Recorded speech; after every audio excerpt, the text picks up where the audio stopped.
ورحمۃ اللہ وبرکاتہ۔ الحمد للہ رب العالمین، الصلاۃ والسلام علی سید المرسلین، اما بعد، اعوذ باللہ من الشیطان الرجیم، بسم اللہ الرحمن الرحیم۔ تلک الرسل فضلنا بعضهم علی بعض، تلک الرسل فضلنا بعضهم علی بعض، منهم من کلم اللہ ورفع بعضهم درجات، کم کرنا وآتينا عيسى ابن مريم البينات وأيدناه بروح القدس ولو شاء الله ما اقتتل الذين من بعد ما جاءتهم البينات ولكن اختلفوا فمنهم من آمن ومنهم من كفر ولو شاء الله ما اقتتلوا ولكن الله يفعل ما يريد۔ اللہ تعالیٰ کا بے پناہ شکر و احسان ہے کہ آج ہم لوگ تیسرے روز کی تراویح ہم لوگوں حافظ صاحب کے پیچھے پڑھی، 3 پارہ مکمل ہوا اور تیسرے پارے کی تفسیر آپ کے سامنے پیش کی جا رہی۔ اللہ تعالیٰ نے تیسرے پارے کا جو آغاز ہوتا ہے اس میں اللہ نے فرمایا کہ ہم نے بعض رسولوں پہ فضیلت عطا کی۔ ایک بات اس سلسلے میں وضاحت طلب ہے، وہ یہ ہے کہ مقام رسالت و نبوت کے اعتبار سے سارے انبیاء کرام علیہ الصلاۃ والتسلیم یکساں ہیں، لیکن ان میں اللہ تبارک و تعالیٰ نے کچھ ایسی خصوصیات، کچھ ایسے ہنر، کچھ ایسے بر وقت اللہ نے معجزات عطا کیے تھے انبیاء کرام کو، جیسے حضرت عیسیٰ علیہ السلام کو اللہ تبارک و تعالیٰ نے یہ معجزہ عطا کیا تھا کہ حضرت عیسیٰ علیہ السلام مردے کو زندہ کر دیتے تھے، کسی کو برس کی بیماری ہے تو اس کو ٹھیک کر دیتے تھے۔ اسی طریقے سے حضرت موسیٰ علیہ السلام کو اللہ تبارک و تعالیٰ نے یہ ہنر عطا کیا کہ عصا عطا کیا، پانی میں مارا تو راستہ بن گیا، اور پھر اسی عصا کا یہ کرشمہ تھا کہ فرعون کے دربار میں سارے جادوگر ڈھیر ہو گئے اور سارے لوگوں نے یہ تسلیم کر لیا کہ اس کے پاس جو ہنر ہے وہ ہنر یہ دنیاوی ہنر نہیں، یہ کوئی ایسی طاقت ہے جس نے اس کو نوازا ہے اور اس کا مقابلہ نہیں کیا جا سکتا ہے۔ پر تو یہ ابتدائی آیت میں اللہ تبارک و تعالیٰ نے ذکر کیا ہے کہ ہم نے بعض رسولوں کو بعض پر فضیلت عطا کی ہے، اور ایک چیز میں اور ہے کہ وَأَيَّدْنَاهُ بِرُوحِ الْقُدُسِ، اور اس میں ہم نے حضرت جبرائیل علیہ السلام کی تائید رکھی ہے، یعنی جہاں جہاں بھی اللہ تبارک و تعالیٰ نے انبیاء کرام علیہ الصلوۃ والتسلیم کو اختیارات دیا، وہیں جبرائیل کو بھی ساتھ لگا دیا کہ کسی بھی قسم کا کوئی پرابلم کریٹ نہیں ہو رہا ہے۔ آگے ایک بڑی پیاری، بہت سلیقے سے سنیے گا اس کو، آگے ایک بڑی پیاری آیت ہے جس کو ہم آیت الکرسی بولتے ہیں۔ یہ جو آیت ہے اس سلسلے میں بخاری شریف کے اندر ایک لمبی روایت ہے کہ یہ آیت کیسے آئی، اس کی فضیلت کے حوالے سے لیکن چند باتیں بطور خاص جاننا ضروری ہے۔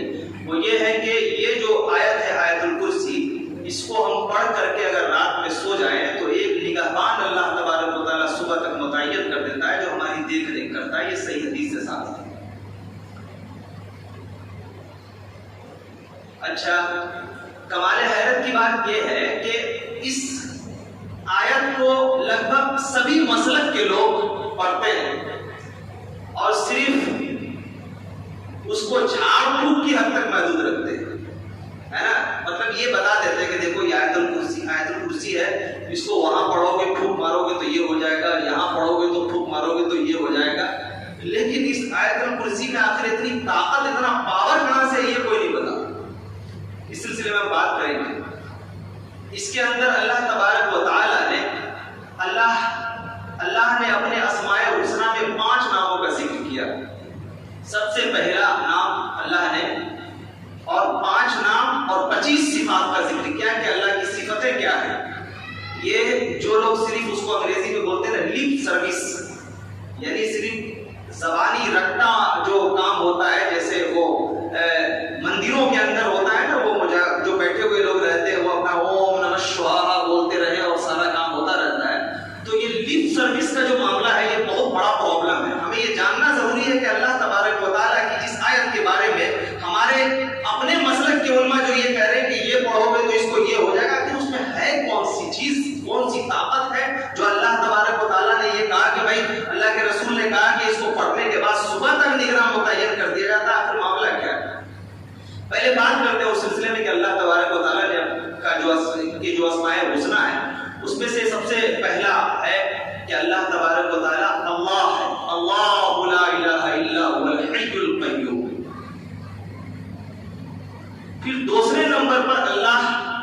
نے کہا کہ اللہ تبارک و تعالی حی ہے، حی مطلب زندہ ہے. اور میں آپ کو ایک بات اور بتاؤں، الوہیت کے استحقاق کے لیے، یعنی اللہ تبارک و تعالی ہے، وہی مالک ہے، وہی خالق ہے، توحید کے حوالے سے یہ سب سے بڑی دلیل ہے کہ اللہ تبارک و تعالی زندہ ہے نا. اس کے بعد اللہ کی صفت یہ بیان کی گئی، اللہ تبارک و تعالیٰ کا اسماء الحسنی یہ کہا گیا کہ وہ قیوم ہے.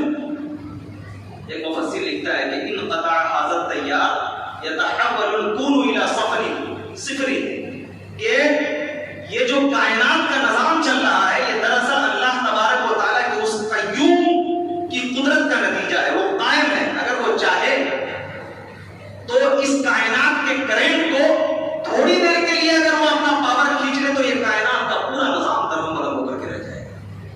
یہ اللہ تبارک و تعالیٰ کے اسماء الحسنی میں جو قیوم ہے اس کا مطلب ہوتا ہے. اچھا، اللہ تبارک و تعالیٰ اگر زندہ ہے تو سیدھے زندہ نہیں. اچھا دیکھیے چیز میں اس کو پڑھ رہا تھا، میں یہ سوچ رہا تھا کہ سائیکولوجیکل حساب سے قرآن حکیم انسان کے نفسیات سے کتنی گفتگو کرتا ہے. کہ پتہ ہے اللہ تبارک و تعالیٰ کو کہ جب کوئی بات ہم بیان کریں گے تو میرا بندہ کس قسم کا کیل کانٹا نکالے گا، تو اس کا جواب پہلی قرآن حکیم نے دے دیا. وہ کیا ہے؟ اللہ کی ایک صفت یہ بیان کی گئی ہے کہ لا تأخذہ سنۃ ولا نوم. اللہ تبارک و تعالیٰ کو اونگ بھی نہیں آتی ہے اور نیند بھی نہیں آتی ہے. یہ اونگ جو ہے وہ انسان کی غفلت کا پہلا درجہ ہے. یعنی انسان جب غافل ہوتا ہے تو اس کی ابتدا ہے کہ وہ جھپکی مارتا ہے نا. لیکن غفلت کی انتہا یہ ہے کہ وہ آدمی سو جاتا ہے. اللہ فرماتا ہے کہ اللہ کی ذات اس لیے بڑی ہے کہ وہ غفلت کی ابتدا سے بھی پاک ہے اور غفلت کی انتہا سے بھی پاک ہے. اللہ اکبر. یہ ہے اللہ تبارک و تعالیٰ کا تعارف. یعنی اگر ہم یہ کہیں کہ عبادت کے لائق کون سی ذات ہو سکتی ہے تو کیا اللہ تبارک و تعالیٰ کے علاوہ اس پوری کائنات کے اندر جتنے بھی نام نہاد تابعداران خدا اور برتر اور پتہ نہیں معبود ہیں، کیا کسی کے اندر اتنی طاقت ہے کہ وہ زندہ رہ سکے اور قائم رہ سکے؟ اسے اونگنا ہے. بڑی سے بڑی طاقتیں آئیں، بڑے سے بڑے نام نہاد لوگ آئے، سارے لوگوں پہ اللہ تبارک و تعالیٰ نے موت واقع کر دیا. اللہ تبارک و تعالیٰ کی خصوصیت کیا ہے کہ اللہ کو اونگ نہیں آتی ہے اور اللہ تبارک و تعالیٰ کو نیند بھی نہیں آتی ہے. کتنی بڑی ذات ہوگی اس کی، ذرا سوچیے. آگے جو میں نے ابھی کہا کہ بھائی جو لوگ صرف لپ سروس کے لیے اس کو استعمال کرتے ہیں قرآن حکیم کی اس آیت کریمہ کو، جس کو آیت الکرسی بعض لوگ دیوار پہ چپکا کے رکھتے ہیں، گلا میں لگا کے رکھتے ہیں، آنکھ میں لگا کے رکھتے ہیں. مجھے تو ایسا لگتا ہے کہ کبھی ایسا نہ ہو کہ پورے ایک لمبے سے کاغذ پہ وہ زیروکس کرا کر کے سینے پہ بھی نہ چپکا لیں، پیٹھ پہ بھی چپکا لیں تاکہ لوگ دیکھتے رہے کہ بھائی آیت الکرسی لے کر کے چل رہی ہے، برکتوں کا خزانہ لے کر کے چل رہے ہیں.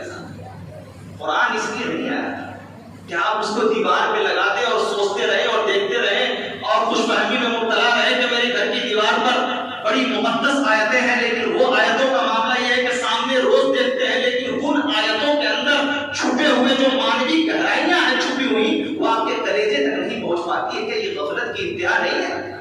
یہ تو ویسے ہی ہو گیا کہ جیسے کوئی انسان بھوکا ہے، کھانا سامنے رکھا ہوا ہے اور وہ دیکھ رہا ہے کھانا کو کھا نہیں سکتا ہے. کتنا متصل انسان ہوگا.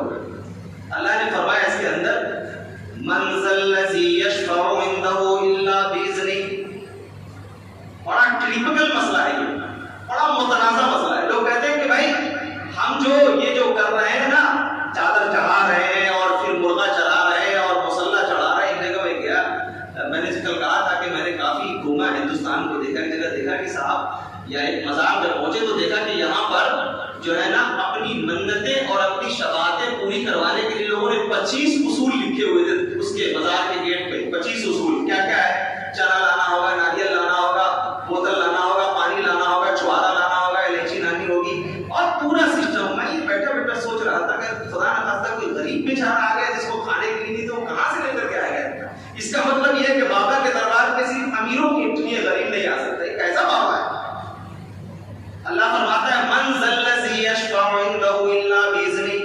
یہ جو لوگ کہتے ہیں کہ ہم اپنی مرضی سے اللہ تبارک و تعالیٰ کے یہاں شفاعت کر لیں گے، اللہ کے یہاں تم کو بچا دیں گے.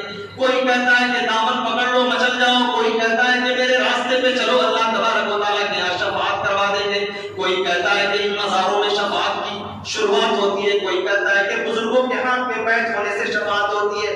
اللہ فرماتا ہے حد تو یہ ہے کہ اگر کہوں تو بات لمبی ہو جائے، وہ پورا ایک سلسلہ ہے کہ اللہ تبارک و تعالیٰ کی بارگاہ میں جب قیامت کا میدان ہوگا، حشر و نشر کا منظر ہوگا، رسول اللہ فرماتے ہیں کہ ایسے موقع پر سارے کے سارے انبیاء کرام علیہ الصلوۃ والتسلیم بے بس ہوں گے، سب کے سب لوگ ملتجا نظروں سے، حسرت بھری نظروں سے رسول کائنات کی جانب دیکھیں گے۔ حال یہ ہے کہ حضرت ابراہیم جیسا خلیل اللہ بھی موجود ہے، حضرت اسماعیل جیسا ذبیح اللہ بھی موجود ہے، حضرت یوسف بھی موجود، یعقوب بھی موجود، اور حضرت عیسیٰ اور موسیٰ جیسے جلالی پیغمبر بھی موجود۔ لیکن اللہ اکبر، جب اللہ کی بارگاہ میں پہنچے تو سارے کے سارے بے بس دکھائی دے رہے۔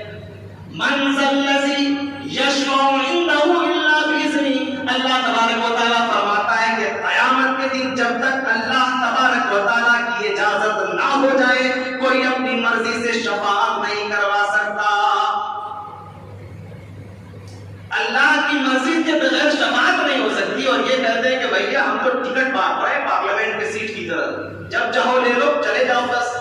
اس کے بعد ابھی تو بعض صوفیاء کرام، صوفیاؤں کے یہ دہریہ لوگ ہوتے ہیں نا، جن لوگوں کے یہاں رقص کرنا، جن لوگوں کے یہاں ناچنا، جن لوگوں کے یہاں گانا گانا، وہ سب سمجھتے ہیں کہ بس یہی کرتے رہو عبادتوں کا۔ زیادہ تر وہ ایران وغیرہ سے جو تعلق رکھنے والے جو شیعہ لوگ ہوتے ہیں، ان لوگوں کے یہاں اور بھی دوسرے مسالک کے یہاں جو یہ پورا سلسلہ ہے صوفیاؤں کا، وہ کیا ہے؟ بالکل بھٹکل ایمان لوگ ہیں جو یہ سمجھتے ہیں کہ بیوی بچے اور دنیا زمانہ ساری چیزوں کو چھوڑ کر کے بس چلے جاؤ جنگل میں اور کسی خانقاہ میں بیٹھ جاؤ اور اللہ کی سدائیں رکھ دیتے ہیں۔ سوشل سائٹ پر کبھی کبھی ناچتے ناچتے ایسا پاگل ہو جاتا ہے نا کہ جو آدمی بیٹھا ہوا تقریر کر رہا ہوتا ہے اسی کا گلا دبانے لگتا ہے، توجہ میں آنے لگتا ہے۔ مولانا بھی بیچارہ سوچتا ہے میں نے کون سی تسبیح سنا دی، سب سے زیادہ لگتا ہے کہ دودھ اسی کے دماغ پہ سوار ہے۔ یہ سب کیا ہے؟ یہ سب اسلام کا مذاق ہے۔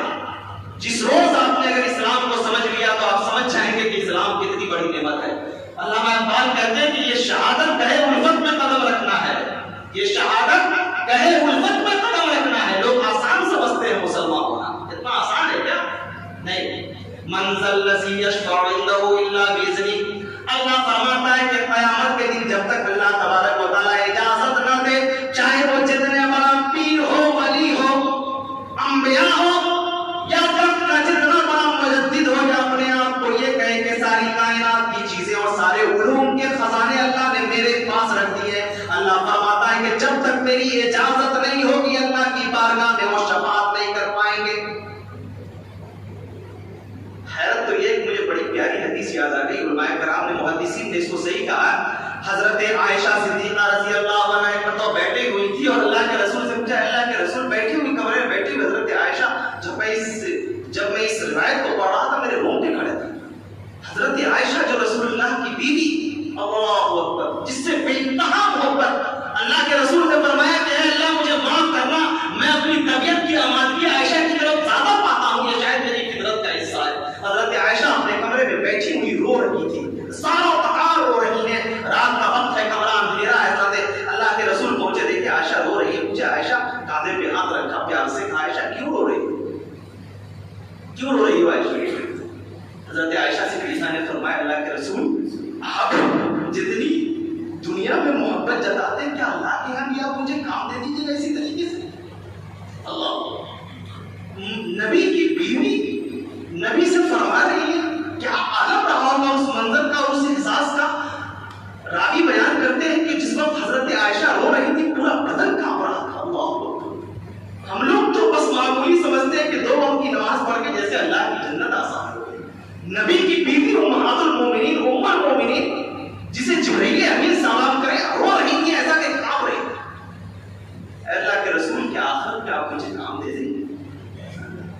اللہ کے رسول نے فرمایا کہ عائشہ وہاں پر 3 مقام ایسا ہوگا جہاں پر تیرا شوہر نبی آخر الزمان بھی کام نہیں دے۔ اللہ،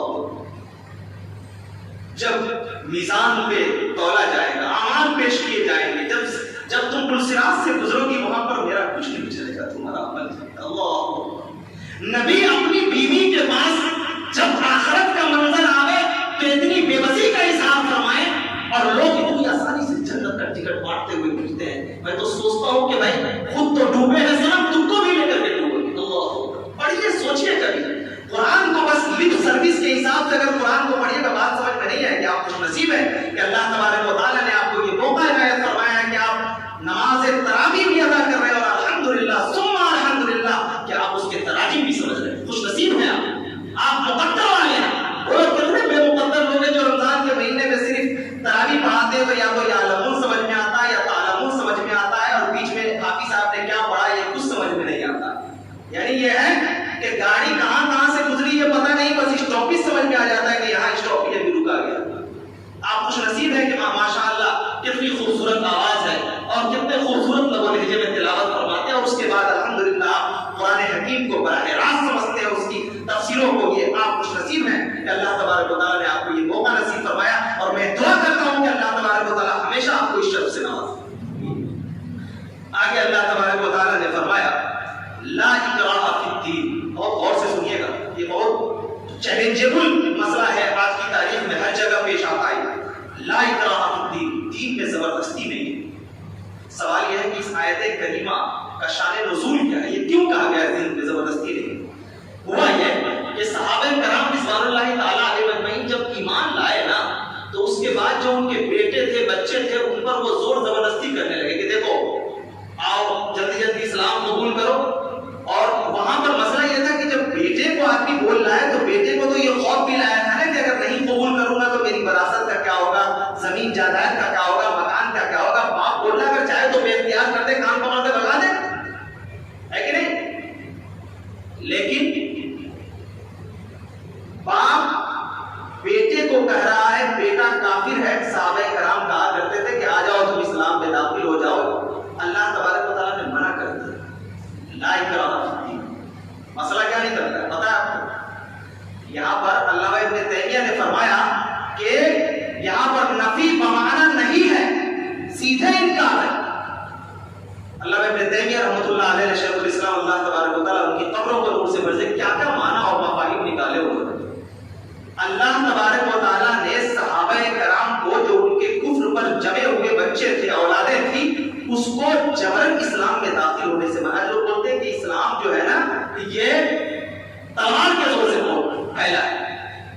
اب یہاں پر ایک بات سوچنے کی بات یہ ہے کہ جو اسلام اپنے گھر کے اسلام قبول کرنے والے صحابہ کرام کو اپنے خون کو اپنی اولاد کے اوپر بھی جبر کرنے کی اجازت نہیں دیتا ہے, وہ اسلام یہ کیسے اجازت دے سکتا ہے کہ کسی دوسرے کے اوپر تم ہاتھ اٹھاؤ, تلوار اٹھاؤ اور جبر اس کو تم اسلام کے اندر داخل ہو؟ اسلام کو اس کی ضرورت نہیں ہے. اللہ تبارک و تعالیٰ کثرت نہیں چاہتا ہے, پھر اللہ تبارک و تعالیٰ یہ چاہتا ہے کہ جس کے اندر بھی اسلام پہنچے, اسلام اپنی تمام تر صفات تمام تر خصوصیات کے ساتھ پہنچے. اسی لیے کبھی جب ضرورت پڑے تو آپ لوگوں کے سامنے پیش کیجئے اور کہیے کہ جو اسلام اپنے خون, اپنے رشتہ دار اور اپنی اولاد کو جبرن اسلام میں لانے کی اجازت نہیں دیتا, وہ کیسے کہے گا کہ جاؤ دوسرے کو تم اسلام قبول کرنے کے لیے اور اس کے اوپر سختی کرے گا؟ بالکل نہیں. کتنا سیدھا دین ہے, ذرا سوچیے آپ. لا اکراہ فی الدین, اللہ نے فرمایا کہ دین میں زبردستی نہیں. اسی لیے کسی شاعر نے کہا کہ ہے محبت میں وہ طاقت کے بنے سنگ بھی موم, ہے محبت میں اتنی طاقت کے پتھر کو موم کر سکتے ہو, اس نے اخلاق سے کافر کو مسلمان کر دیا. آج اسی اخلاق کی اور اسی کوالٹی کی ضرورت ہے اسلام کو خاص طور سے. آپ اگر اچھے اسلام والے بن جائیں اپنے عمل سے تو آپ کو بتلانے کی ضرورت نہیں پڑے گی کہ ہمارا اسلام کیا ہے. آگے اللہ تبارک و تعالیٰ نے فرمایا فَمَن يَكْفُرْ بِالطَّاغُوتِ وَيُؤْمِنْ بِاللَّهِ. یہ کہ بھائی اگر ایمان لانا چاہتے ہو تو طاغوت سے بچ جاؤ. ایمان لانا چاہتے ہو تو طاغوت سے بچ جاؤ. طاغوت کیا ہے کہ کُلُّ مَا عُبِدَ سِوَى اللَّهِ فَهُوَ طاغوت. یہ تعریف ہے اس کی, یعنی اللہ تبارک و تعالیٰ کے علاوہ جس کی بھی عبادت کی جائے وہ طاغوت ہے. کیوں کہا جا رہا ہے کہ بھائی طاغوت سے پہلے بچو اس کے بعد تب ایمان لاؤ؟ اس لیے کہ ایمان روشنی ہے, ایمان مٹھاس ہے, ایمان خوشبو ہے, ایمان طہارت ہے, ایمان پاکیزگی ہے. ایمان ایک ایسا احساس ہے جو انسان کو وہاں پہنچا دیتا ہے جس کے تصور سے انسان کی روح اندر سے مسرت اور شادمانی میں مبتلا ہو جاتی ہے. جیسے میں آپ کو یہ بولوں کہ یہاں سے ابھی ایک گلاس میں نے گندا اٹھایا یہاں پہ اور یہاں پہ رکھا ہوا گلاس ہے اور اس گلاس کے اندر گندگی بھری ہوئی ہے اور میں یہ چاہتا ہوں کہ اس میں صاف پانی رکھ کر کے میں پیوں, تو میں کیا کروں گا کہ پہلے اس گندگی کو صاف طریقے سے ایریل صرف سے یا صابن وغیرہ سے صاف ستھرا کر کے پھر پانی ڈالوں گا، پھر پیوں گا.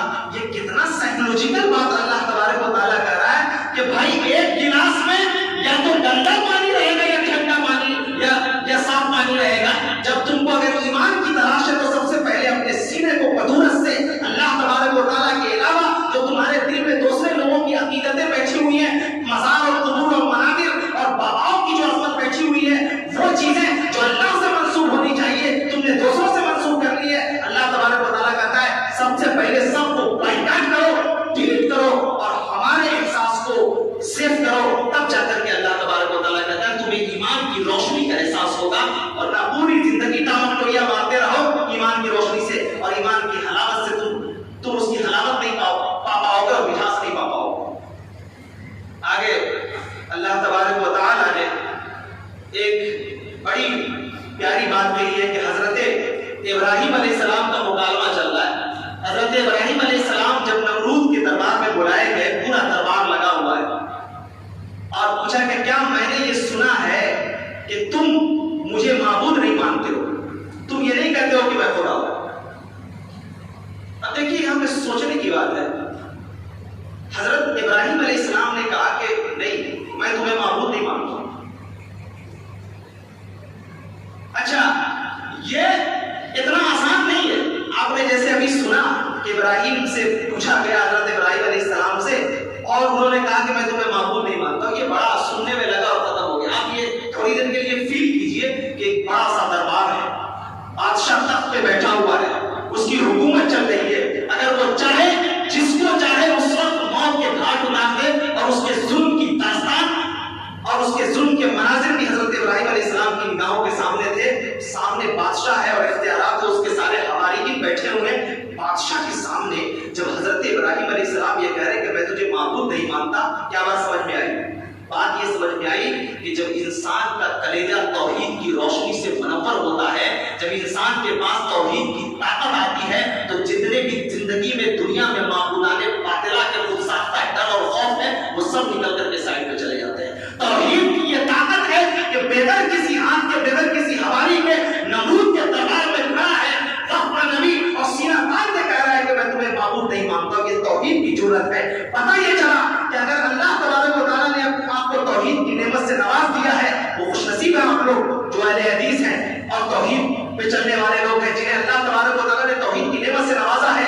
آپ یہ جان لیجئے کہ اس وقت روئے زمین کی سب سے بڑی طاقتور قوم کا نام ہے اہل حدیث. میں یہ کہہ سکتا ہوں کہ اس آیت کریمہ کی روشنی حضرت ابراہیم علیہ السلام نے بالکل جرأت اور استقامت کے ساتھ کہا کہ میں تجھے معبود نہیں مانتا. پوچھا تم کس کو معبود مانتے ہو؟ بولو. اب مکالمہ شروع ہوئے. حضرت ابراہیم علیہ السلام نے فرمایا قال ابراہیم ربی الذی یحیی و یمیت. اللہ اکبر. کتنا خوبصورت جواب. حضرت ابراہیم علیہ السلام نے فرمایا کہ میرا رب وہ ہے، میں اس کو معبود مانتا ہوں جو زندگی دیتا ہے، جو مارتا ہے اور جو جلاتا ہے. اب دیکھیے کتنا بے وقوف تھا. کہنے لگا قال انا احیی و امیت. کہا میں بھی مارتا ہوں اور میں بھی زندہ کرتا ہوں. اس نے ایک منظر دکھایا، دو لوگوں کو بلایا، ایک کے حق میں جس کے بارے میں موت کا فیصلہ ہو گیا تھا اور ایک کے حق میں جس کے بارے میں رہائی کا فیصلہ ہوا تھا. اس کو بلایا، بلانے کے بعد اس کو قتل کر دیا، مار دیا، اور جس کے لیے سزا متعین تھی اس کو چھوڑ دیا. اس کے بعد کہا انا احیی و امیت. میں بھی مارتا ہوں، میں بھی زندہ کرتا ہوں. اب اگر چاہتے تو حضرت ابراہیم علیہ السلام مزید اس پہ گفتگو کر سکتے تھے، لیکن حضرت ابراہیم علیہ السلام نے مزید گفتگو نہیں کی. حضرت ابراہیم علیہ السلام نے آگے فرمایا قال ابراہیم فإن اللہ یأتی بالشمس من المشرق فأت بها من المغرب. حضرت ابراہیم علیہ السلام نے فرمایا کہ میرا رب تو وہ ہے جو مشرق سے سورج کو طلوع کرتا ہے اور مغرب میں جا کے ڈبوتا ہے. اگر وہ نمرود چاہتا تو یہ کہہ سکتا تھا کہ میں ہی مشرق سے اگاتا ہوں اور مغرب میں ڈبوتا ہوں. بچہ سوال کر سکتا ہے نا. لیکن چونکہ نمرود جو تخت پہ بیٹھا ہوا تھا، اس کے آس پاس جو لوگ تھے وہ بوڑھے لوگ بھی موجود تھے جو اس سے پہلے دنیا میں آئے تھے. ان کو یہ معلوم تھا کہ یہ کمبخت دنیا میں نہیں آیا تھا، اس سے پہلے بھی مشرقی سے سورج نکلتا تھا. جب حضرت ابراہیم علیہ السلام نے یہ جواب دیا تو فَبُهِتَ الَّذِي كَفَرَ. یعنی ذرا آپ سوچیں کہ دلیل کے اندر کتنی پختگی ہوتی ہے، دلیل کے اندر کتنی طاقت ہوتی ہے. حضرت ابراہیم علیہ السلام نے جواب دیا ہے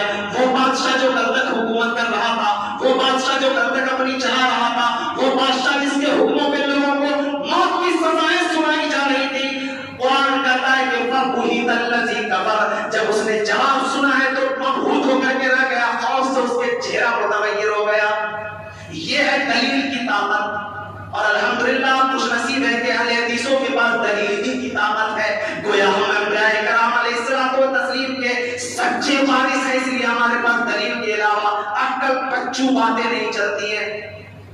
اور کمال حیرت کی بات ہے کہ ایک مفسر نے لکھا ہے یہاں پر یہ جو پورا سسٹم ہے حضرت ابراہیم علیہ السلام اور نمرود کے بیچ کا مکالمہ، اس میں فرماتا ہے کہ الرسل هدفهم ان يصلوا الى الحقيقه ليس الغلبہ۔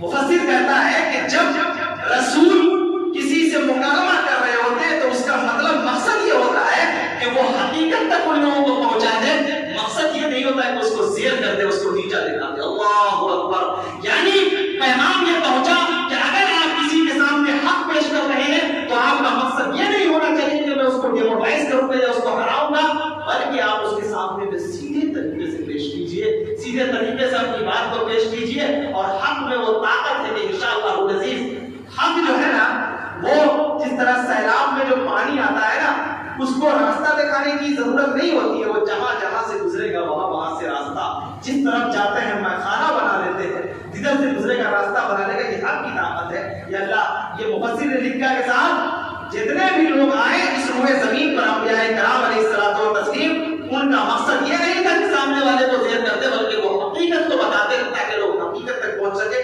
اب جب آدمی حقیقت کو بتاتا ہے تو اس کا فائدہ جانتے کیا ہوتا ہے؟ اگر سپوز دیٹ ایک آدمی اگر ایگو کی وجہ سے اس کا ایگو ہٹ ہو رہا ہے، لیکن آپ نے ٹو دی پوائنٹ اگر بات کی، وہ چلا گیا، آپ کی بات کو منہ بنا لیا، ذہن بنا لیا اور آپ سے غصہ ہو گیا، لیکن جائے گا نا جب گھر پہ دلیل میں اتنی پختگی ہوتی ہے، وہ بھیجے منہ تو لگا لیا، بیچارہ شریف آدمی تھا، خاموشی سے اس نے سہ لیا، گالی بھی تو دی ہے اس کو، لیکن کہاں جواب ہے؟ کتنا پیارا انسان تھا وہ۔ میں نے اس کے اوپر ہاتھ بھی اٹھانا چاہا لیکن اس نے کچھ نہیں کہا، لیکن بات تو بڑے پتے کی گئی اس نے۔ لگتا ہے کہ اہل حدیثوں کے یہاں دلیل کی بڑی پختگی، مجھے جاننا چاہیے۔ اب وہ جاننا شروع کریں گے، جب معلوم کریں گے، پتہ کریں گے، اور میں بہت سارے ایسے لوگوں کو جانتا ہوں جن کے سامنے جب دلیلیں پیش کی گئی، ایک راستہ دکھایا گیا اور دھیرے دھیرے، اور میں آپ کو جان کر کے حیرت ہوگی کہ میں خود بھی تقریباً 4 سال تک اہل حدیث ادارے میں پڑھ کے بھی نیت نیچے ہی باندھتا تھا۔ بعد میں جب میں نے علوم المرام پڑھی، حدیث کی پہلی کتاب خاص تک مجھے یاد ہے وہ حدیث وائل بن حجر کی، قال صلیت مع النبی صلی اللہ علیہ وسلم فوضع یدہ الیمنی علی یدہ الیسری۔ اس وقت حدیث کی عظمت سمجھ گیا تھا، جیسے ہی پڑھا، اور میرے کچھ ساتھی لوگ ایسے تھے بدماش لوگ، سنیے پڑھنے کے زمانے میں بچے کیسے ہوتے ہیں، جب میں پیر جب کم پھیلاتا تھا نا میرے بغل میں آ کے کھڑے ہو جاتے تھے، میں پیچھے کر رہا ہوں اور وہ ڈھکیلے جا رہا ہوں، جب میں دیکھتا تھا کہ میں نماز میں کھڑا وہاں سے چھوڑ کر کے بھاگ جاتا تھا۔ لیکن جب حدیث میں نے پڑھی ہے، مجھے بتانے کی کوئی ضرورت نہیں پڑی ہے، بس چپ چاپ خاموشی سے بس شروع کر دیا۔ اللہ اکبر۔ اسی لیے میں یہ کہہ سکتا ہوں کہ اللہ تبارک و تعالیٰ کے جتنے سارے انعامات ہمارے اوپر ہیں، اللہ نے عزت دی ہے، شہرت دی ہے، عظمت دی ہے، لیکن ان ساری عظمتوں کو، سارے انعام کو میں ایک پلڑے میں رکھ دوں، اور میں اگر اس بات کو ایک پلڑے میں رکھوں کہ اللہ نے مجھے توحید کی نعمت سے نوازا ہے، تو شاید یہ پلڑا بھاری ہو جائے گا۔ اس لیے کہ میں نے اپنی زبان سے، اپنے ہاتھ سے سامنے میں بتاؤں فاتحہ کیا، کتابیں پڑھی ہیں، اور چونکہ اس وقت فاتحہ کرنے کی وجہ سے انکم بھی آتا رہتا تھا، سوچا چلو 2 پیسہ آ رہا ہے، کام ہوتا رہے گا۔ ایک ترکیب فاتحہ والے کتاب کا خریدی تھی، ایک جگہ جاتا تھا فاتحہ کرنے کے لیے، اس نے کہا کہ مولانا اگلی مرتبہ سے آنا تو زور سے پڑھنا ذرا فاتحہ، مجھے تو یاد ہی نہیں تھا صاحب، 1-2 سورت پہ کام چلا لیتا تھا چپکے چپکے منہ سے پھسپھسا کر کے۔ میں نے سوچا بیٹا اگر زور سے نہیں پڑھوں گا پکڑ لے گا، پیسہ نہیں دے گا، میری جو نوکری ہے وہ ختم ہو جائے گی۔ میں نے اس کو یاد کیا باضابطہ، بعد میں دھیرے دھیرے جیسے اللہ تبارک و تعالیٰ نے روشنی عطا کی تو میں نے یہ محسوس کیا کہ صاحب اگر ان کاموں کے لیے دنیا کی ساری دولت اگر میرے سامنے رکھ دی جائے، میں پیر کی جوتی کے ٹوپ پر رکھوں گا، لیکن میں توحید سے سودا نہیں کروں گا، یہ میرا ایمان کہتا، یہ توحید میں تھا۔ اللہ آگے اللہ تبارک و تعالیٰ نے ایک بڑی پیاری آیت ہے جہاں پہ اللہ تبارک و تعالیٰ نے یہ کہا کہ اللہ، یہ جو الشیطان یعدکم الفقر، یہ جو شیطان جو ہے نا یہ فقیری کا بڑا خوف دلاتا ہے۔ جب آپ کسی چیز کو آپ اللہ کی راہ میں خرچ کریں گے تو شیطان بہت آپ کو اندر سے خوف دلائے گا، بہت ڈرائے گا، ارے پیسہ دے رہے ہو، پیسہ دے رہے ہو، کم ہو جائے گا۔ بعض لوگ، لیکن اللہ تبارک و تعالیٰ فرماتا ہے کہ یعدکم منہ مغفرۃ منہ وفضلا، تم اگر اللہ کی راہ میں خرچ کرو گے ہم تمہارے گناہوں کو معاف کر دیں گے، تمہاری عظمت کو بلند کر دیں گے، اور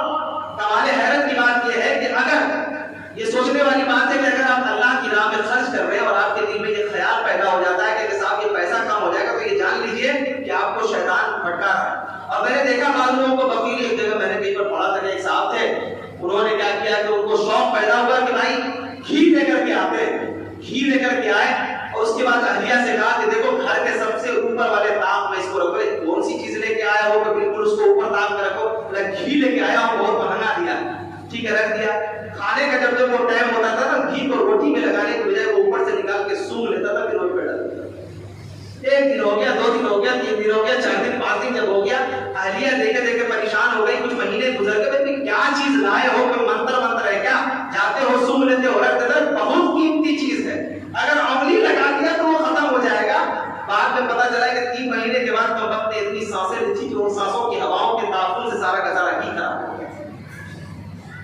ایک چیز اور بتاؤں، میں اپنا آنکھوں دیکھا والے بات بتا رہا ہوں، وکالت میں یہ چیزیں جو ہے نا اللہ کی راہ میں خرچ کرنا اور ملے گا، یہ آپ عام کامن سینس سے نہیں سمجھ سکتے ہیں، یہ ایسی طاقت ہے اور ایسا احساس ہے جس کو سمجھنا ہو تو عثمان غنی کی سیرت کو پڑھو، جس کو سمجھنا ہو تو حضرت ابوبکر صدیق کی سیرت کو پڑھو تب سمجھ میں آئے گا۔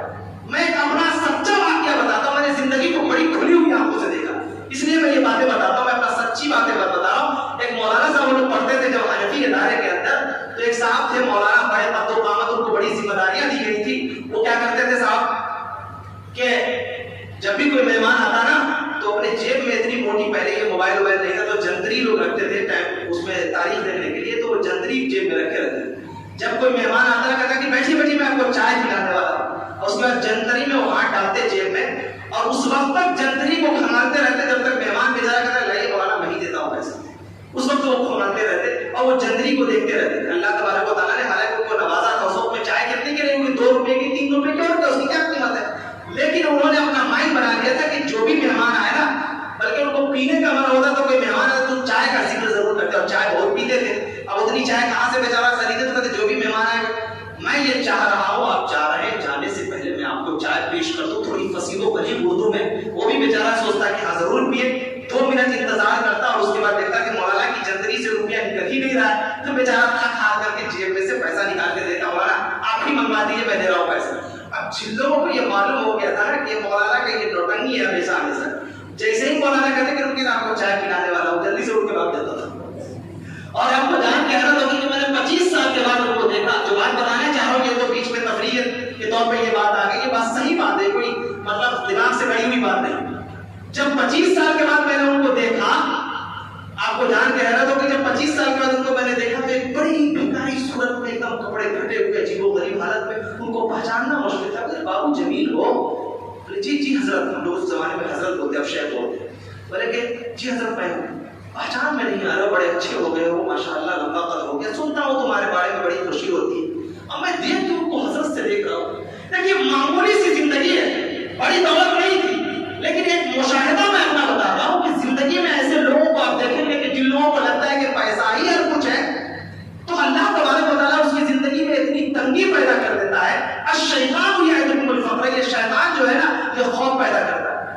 آگے اللہ تبارک و تعالیٰ نے بڑی پیاری آیت فرمائی کہ وَاتَّقُوا يَوْمًا تُرْجَعُونَ فِيهِ إِلَى اللَّهِ، اللہ فرماتا ہے کہ ڈرو اللہ سے، یوم ترجعون فیہ الی اللہ، اس دن سے ڈرو جس دن تم اللہ کے یہاں حاضر ہوگے۔ اللہ فرماتا ہے کہ تم ڈرتے ہو اللہ کی راہ میں خرچ کرنے سے، اللہ تو اتنا نوازے گا کہ تم اس کا شمار نہیں کر پاؤ گے، اور اللہ بہتر نوازنے والا ہے۔ سوال یہ پیدا ہوتا ہے کہ جب اللہ تبارک و تعالیٰ یہاں پہ خرچ کرنے کا ذکر کر رہا تھا تو پھر یہاں پہ ڈرنے کا ذکر کیوں، آخرت کا ذکر کیوں، اور بہتر بدلے کا ذکر کیوں؟ اللہ تبارک و تعالیٰ دراصل یہ بتلانا چاہ رہا ہے کہ دیکھو اگر تم نے کسی کو قرض دے دیا تو معاف کر دو، اور اگر تم نے ایسا رویہ اپنایا، اللہ کی راہ میں خرچ کیا، لوگوں کو معاف کیا، اللہ فرماتا ہے کہ تمہارا مقام ہم آسمان دنیا میں بلند کر دیں گے۔ اور یہ جو آیت ہے اس کے بارے میں بتاؤ، وَاتَّقُوا يَوْمًا تُرْجَعُونَ فِيهِ إِلَى اللَّهِ، یہ یاد رکھے گا اس کو، یہ وہ آیت ہے جس میں جب کی بات بول رہا ہوں میرے رونگٹے کھڑے ہیں آیت کی بات، یہ وہ آیت ہے جس کو پڑھنے کے بعد اور جس کو اترنے کے بعد پھر کوئی آیت نہیں ہوتی۔ قرآن کی یہ سب سے آخری آیت ہے جو اللہ کے رسول پہ اتری، اس کے 9 دن کے بعد اللہ کا آخری رسول خاتم النبیین، پوری انسانیت کو راستہ دکھانے والا، وہ افضل الانبیاء، جس کی جبین سے اور جس کے پیروں سے جو دھول ہوئے ہوں گے، شاید اس دھول کی قیمت بھی ہم لوگ اپنے عمل سے ادا نہیں کر سکتے، وہ ذات 9 دن کے بعد دنیا سے رخصت ہوئی۔ کیا گزرا ہوگا صحابہ کرام کے لیے، پہنچاؤ تو خود پہ قابو کرنا مشکل ہو گیا. کیسی ذات تھی اور کیا ہم حکم کو دکھائیں گے اور کیا چیزیں پڑھتے بتاتے ہیں سنتے ہیں, اس کے باوجود بھی ہماری زندگی میں کچھ نہیں آتا. یہ چند باتیں تھی تفسیر کے حوالے سے. گفتگو بہت سوچ کر کے آتا ہوں, لیکن وقت کے اختصار اور آپ کی تھکاوٹ کے پیش نظر ساری باتیں جو آپ کے اعتقاد, ایمان اور دل کی صفائی سے تعلق رکھتی ہیں وہ پیش کیا. اللہ تبارک و تعالیٰ سے دعا کرتا ہوں العالمین ہم تمام لوگوں کو سننے اور سمجھنے سے زیادہ اس پہ عمل کرنے کی توفیق عطا فرمائے. وآخر دعوانا الحمد للہ.